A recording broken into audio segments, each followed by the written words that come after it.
કહેવાય ને H2O અને બીજી શું કહેવાય કસનળી શું કહેવાય એની અંદર આપણે શું કર્યું કઠોળનો પાવડર નાખ્યો શાનો કઠોળ આપણે શું લીધું છે ચણા શું લીધું છે ચણા હવે એની અંદર આપણે નાખીએ છીએ કોપર સલ્ફેટ શું નાખીએ છીએ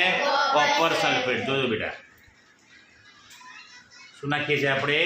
કોપર સલ્ફેટ હવે બીજું શું નાખીએ છીએ એની અંદર કોસ્ટિક સોડા શું કહેવાય એને એનું બીજું નામ છે સોડિયમ હાઇડ્રોક્સાઇડ શું નામ છે સોડિયમ હાઇડ્રોક્સાઇડ જુઓ બેટા શું નાખીએ આપણે અહીં સોડિયમ રંગ બદલે છે ભાઈ રંગ બદલાય છે બદલાયો રંગ ભાઈ ઓકે જુઓ થયો ભાઈ